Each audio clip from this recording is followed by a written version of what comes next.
बहिष्कृत करण्याचा काही संबंधच येत नाही. इथं जातीवाद कसल्याही प्रकारचा जातीवाद नाही.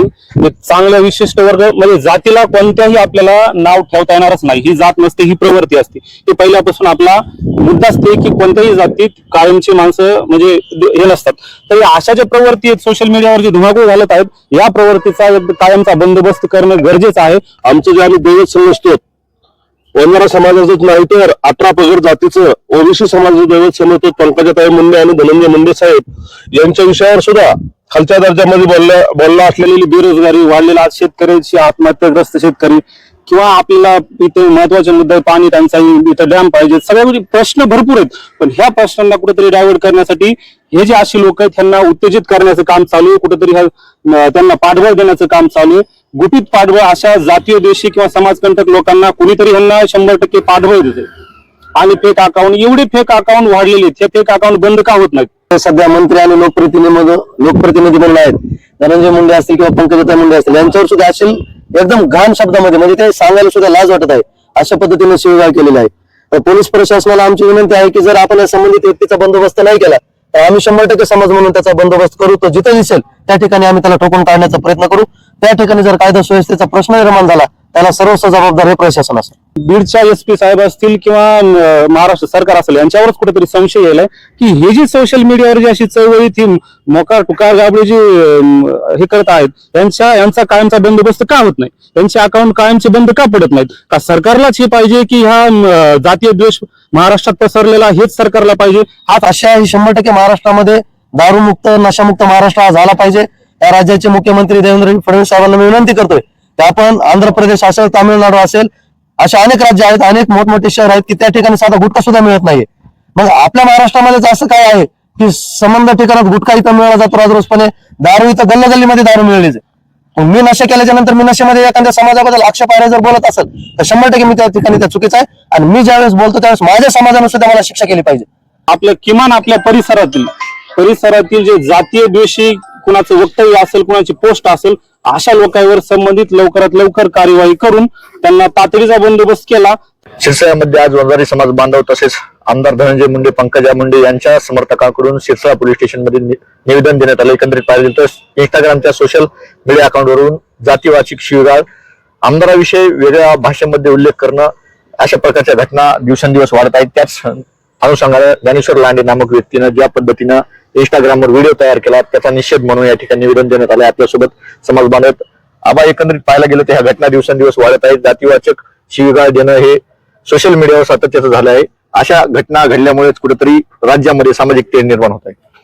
अशा समाजकंटकापासून सुद्धा सावध राहणं ही काळाची गरज आहे. कोणतरी ज्ञानेश्वर लांडे नावाचा नामक अशा व्यक्तीनं सोशल मीडियावर काल खालच्या भाषामध्ये समाजाविषयी शिवीगाळ करून समाजाच्या भावना दुखवल्या. मात्र आमचं जे आम्ही दैवत समजतो वंजारा समाजाचंच नाही तर 18 पगड जातीचं ओबीसी समाजाचं दैवत समजतो पंकजाताई मुंडे आणि धनंजय मुंडे साहेब यांच्या विषयावर सुद्धा खालच्या दर्जामध्ये बोलला असल्याच्या कारणास्तव आताच आम्ही सर्व समाज बांधव, सर्व ओबीसी कार्यकर्ते सर्वांनी येऊन शिरसाळा पोलीस स्टेशन येथे निवेदन दिलेलं आहे. परंतु निवेदन दिलेलं तर आहेच, परंतु अशा व्यक्तीला कुठंतरी आळा बसायला पाहिजे. दोन्ही समाजामध्ये तेढ निर्माण करणाऱ्यापासून दोन्ही समाजाला पण सावध राहायला पाहिजे. पोलीस प्रशासनाने ताबडतोब त्याच्यावर तात्काळ योग्य ती कारवाई करून त्याला ताब्यात घेऊन पुढील प्रक्रिया सुरू व्हावी. एकंदरीत पाहायला गेलं तर दोन्ही समाजामध्ये जातीवाचक तेढ निर्माण होण्यास असे काही नशेखोर जे व्यक्ती आहेत, जे काही समाजकंटक आहेत, तर दोन्ही समाजामध्ये एकूण एकावर गलिच्छ शिवीगाळ करतात. परंतु सामान्य जनतेला ह्याचा त्रास होत आहे, सामान्य जनतेला ह्याच्यात झळा पोहोचत आहे. जरी करता दोन्ही समाजामध्ये असे समाजकंटक जर असतील, समाजाच्या भावना दुखावल्या जात असतील तर दोन्ही समाजानं हाताच्या बाजूला यांना ठेवून योग्य ती कारवाई यांच्यावर व्हायला पाहिजे. त्यासोबत विजय बडेसोबत काय नेमकी घटना आहे, कसा तो व्हिडिओ आहे, काय त्या व्हिडिओमध्ये एकंदरीत मुद्दा आहे? काल इंस्टाग्राम सोशल मीडिया अकाउंट वरती ज्ञानेश्वर लांडे या व्यक्तीने सोशल मीडियावरती वंजारी समाजाबद्दल अतिशय घाण शब्द वापरून त्या ठिकाणी अश्लील भाषेमध्ये शिवीगाळ केलेली आहे. महिलांबाबतीमध्ये त्यांनी अतिशय घाण शब्दांचा वापर केलेला आहे. त्याचबरोबर जे सध्या मंत्री आणि लोकप्रतिनिधी म्हणून आहेत, धनंजय मुंडे असतील किंवा पंकजाताई मुंडे असतील, यांच्यावर सुद्धा असेल एकदम घाण शब्दामध्ये म्हणजे ते सांगायला सुद्धा लाज वाटत आहे अशा पद्धतीने शिवीगाळ केलेली आहे. तर पोलीस प्रशासनाला आमची विनंती आहे की जर आपण या संबंधित व्यक्तीचा बंदोबस्त नाही केला तर आम्ही 100% समाज म्हणून त्याचा बंदोबस्त करू. तो जिथे दिसेल त्या ठिकाणी आम्ही त्याला ठोकून काढण्याचा प्रयत्न करू. त्या ठिकाणी जर कायदा सुव्यवस्थेचा प्रश्न निर्माण झाला त्याला सर्वस्व जबाबदार हे प्रशासन असेल. दोन्ही समाजातल्या जे काही समाजकंटक आहेत जे नशा करतात, नशा करून असे सोशल मीडियावर वेगवेगळे अकाउंट बनवून कुठेतरी सामाजिक तेढ निर्माण करण्याचा प्रयत्न करत, त्या लोकांना काय आवाहन करणार, समाजातील कार्यकर्त्यांना तुम्ही काय आवाहन करता? आज जर आपण नशेच्या बाबतीमध्ये जर विषय घेतला तर महाराष्ट्र मला म्हणतोय सगळ्यात जास्त जर आघाडीवर कोण असेल तर महाराष्ट्र असेल नशेच्या बाबतीमध्ये. आज इथली जी तरुण पिढी आहे, मग प्रत्येक तालुक्यातील जिल्ह्यातील प्रत्येक तरुण पिढी ही नशेच्या आहारी गेलेली आहे. आणि नशेच्या आहारी जाणाऱ्या माणसाला फक्त भूक खायचं कसं कळत नाही, शेण खायचं कसं कळत नाही, एखाद्या समाजाबद्दल अभद्र भाषा वापरायची समजते, एखाद्या नेत्याला शिवीगाळ करायची कळते, एखाद्या समाजाच्या महिलांवर शिवीगाळ करायची कळते, मग त्याला शेण खायचं कसं कळत नाही. ही नशा ही फक्त नावाला बदनाम आहे. मी म्हणतो ही जातीवादी भूमिका किंवा जी त्याच्या मनातली जी वृत्ती आहे ती ह्या नशेच्या माध्यमातून बाहेर येते. नशा करणं हे 100% चुकीचंच आहे, पण नशा करून त्याला बाकीच्या इतर गोष्टी करायला कसं काय, म्हणजे शेण खायला समजतं किंवा ते शेण मी नाही खाऊ शकत, मग शिवीगाळ त्याला करता येते.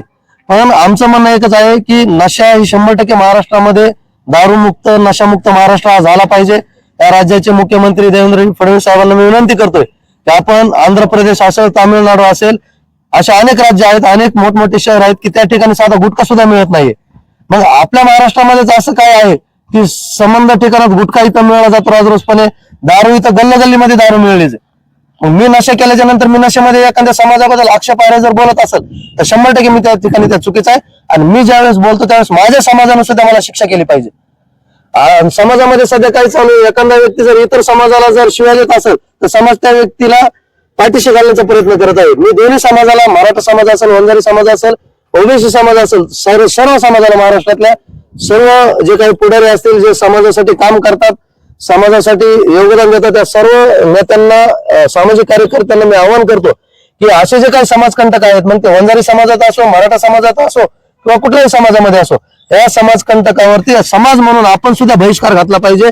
समाज म्हणून आपण सुद्धा त्याची या ठिकाणी पाठराखण केली नाही पाहिजे.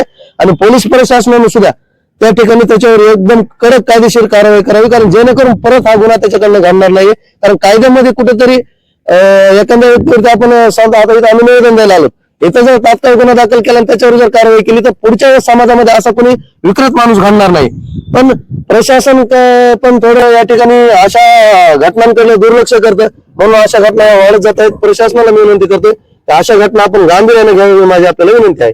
एकंदरीत पाहिलं गेलं तर सामाजिक तेढ निर्माण करणारे समाजकंटक वेगवेगळे समोर येतात, सोशल मीडियाच्या माध्यमातून वेगवेगळ्या प्रतिक्रिया समोर येतात. काय नेमकी ती घटना होती सोशल मीडियावर ज्या पद्धतीनं उल्लेख करण्यात आला, अतिशय निंदनीय गोष्ट आहे आणि त्याचाच निषेध तुम्ही शिरसाळ पोलीस स्टेशन मध्ये येऊन केला. हो बिलकुल, आम्ही इथं सर्व त्या झालेल्या घटनेचा किंवा त्या सोशल मीडियावर जी व्हिडिओ क्लिप व्हायरल होत आहे त्या व्हायरल क्लिपचा प्रथमतः तो जो इसम आहे, त्या ह्या इसम ही जी प्रवृत्ती, ह्यांना एक विशिष्ट कोणती जात नसती. त्या शाहू फुले आंबेडकरांच्या या पुरोगामी महाराष्ट्राला ही अशोभनीय गोष्ट आहे. तर अशा प्रवृत्तीचा महाराष्ट्र शासनाने प्रथमतः कायमचा बंदोबस्त केलेला पाहिजे. एवढ्या म्हणजे संतांची परंपरा असलेल्या आपल्या भूमीला या अशा काहीतरी वड्या नाल्याच्या पैदाशीमुळे जर का कलंक लागत असेल तर निश्चितपणानं बीडचे आपले SP साहेब किंवा महाराष्ट्र सरकारनं याच्यावर कायमचा बंदोबस्त करून याच्यावर काहीतरी पर्याय केला पाहिजे. त्यांना कठोरात कठोर शिक्षा केली पाहिजे, तेव्हाच कुठेतरी सुरळीत आपलं हे चालेल. दोन्ही समाजातल्या नेत्या पुढाऱ्यांना तुम्ही काय आवाहन करणार, असे सामाजिक तेढ निर्माण करणारे समाजकंटक आहेत त्यांना समाजातून कुठेतरी बहिष्कृत केलं पाहिजे का? नाही, बहिष्कृत करण्याचा काही संबंधच येत नाही. इथं जातीवाद, कसल्याही प्रकारचा जातीवाद नाही. एक चांगला विशिष्ट वर्ग म्हणजे जातीला कोणत्याही आपल्याला नाव ठेवता येणारच नाही. ही जात नसते, ही प्रवृत्ती असते. ते पहिल्यापासून आपला मुद्दा असते की कोणत्याही जातीत कायमची माणसं म्हणजे हे नसतात. तर अशा ज्या प्रवृत्ती आहेत सोशल मीडियावर जे धुमाकूळ घालत आहेत, या प्रवृत्तीचा कायमचा बंदोबस्त करणं गरजेचं आहे. परंतु आता आम्हाला बीडच्या SP साहेब असतील किंवा महाराष्ट्र सरकार असेल यांच्यावरच कुठेतरी संशय यायलाय की हे जी सोशल मीडियावर जी अशी चळवळी ती मोकार टुकार गाबडी जी हे करत आहेत यांचा कायमचा बंदोबस्त का होत नाही, त्यांचे अकाउंट कायमचे बंद का पडत नाहीत? का सरकारलाच हे पाहिजे की ह्या जातीय द्वेष महाराष्ट्रात पसरलेला हेच सरकारला पाहिजे? हाच आम्हाला पडलेला प्रश्न आहे आजचा खरा म्हणजे. मी जो प्रश्न उपस्थित केलाय, असे कुठेतरी व्हिडिओ बनवून त्यांना कुठेतरी सरकार पाठीशी घालतंय, कुठेतरी शेतकऱ्याचे प्रश्न याच्या माध्यमातून मागे पडतात, मग लोक याच्यामध्येच व्यस्त होतात, याच्यावरच विचार करण्यास त्यांना भाग पाडलं जातं आणि शेतकऱ्याचे प्रश्न, सामान्य जनतेचे प्रश्न, गोरगरिबांचे प्रश्न, तरुणांच्या नोकरीचे प्रश्न हे मागे पडले जातं, अशी मानसिकता तयार सरकार करत आहे. बिलकुल बिलकुल, हे तुमच्याच प्रश्नातच खरं म्हणजे उत्तर आहे.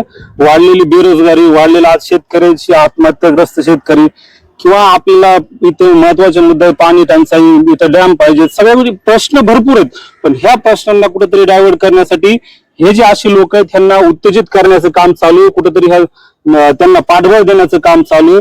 गुपित पाठबळ अशा जातीय द्वेषी किंवा समाजकंटक लोकांना कुणीतरी ह्यांना 100% पाठबळ देते. आणि फेक अकाउंट, एवढे फेक अकाउंट वाढलेले आहेत, हे फेक अकाउंट बंद का होत नाहीत हा मोठा प्रश्न आहे.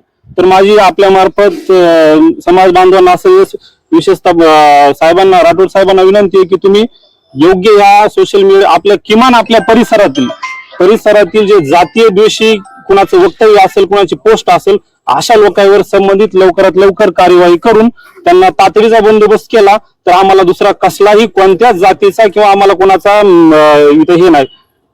पाहायला गेलं तर शिरसाळ पोलीस स्टेशन मध्ये सकल वंजारी समाज बांधव, ओबीसी समाज बांधव, आमदार धनंजय मुंडे, पंकजाताई मुंडे यांच्या कार्यकर्त्याच्या माध्यमातून ज्ञानेश्वर लांडे नामक व्यक्ती आहे, त्याने इंस्टाग्रामच्या माध्यमातून ज्या पद्धतीने व्हिडिओ आक्षेपार्ह व्हायरल केला होता त्याच्याच निषेधार्थ आज या ठिकाणी निवेदन दिलंय. त्याच माध्यमातून असे काही व्हिडिओ जे सोशल मीडियावर व्हायरल होतात त्या समाजकंटकांचे अकाउंट जे आहे सोशल मीडियाचे, फेसबुक असेल, इंस्टाग्राम असेल किंवा युट्यूब असेल, यांचे खाते बंद करावे. विठ्ठल कांगणे सरांसारखे जर चांगले व्हिडिओ बनवणाऱ्याचे तुम्ही सरकार जर अकाउंट बंद करत असेल तर हे फेक आयडी का बंद केल्या जात नाही, त्यांच्यावर कारवाई मकोकांतर का केली जात नाही, अशी देखील मागणी या ठिकाणी उपस्थित केली जात आहे. एकंदरीत पाहायला गेलं तर यामध्ये काही नवीन अपडेट्स मिळतात का, संबंधित व्यक्तीवर शिरसाळ पोलीस स्टेशनमध्ये गुन्हा दाखल होतो का, हे देखील तितकंच पाहणं महत्त्वाचं ठरणार आहे. कॅमेरामॅन संदीप सह मी अशोक लांडे, माऊली न्यूज नेटवर्क, शिरसाळ, बीड.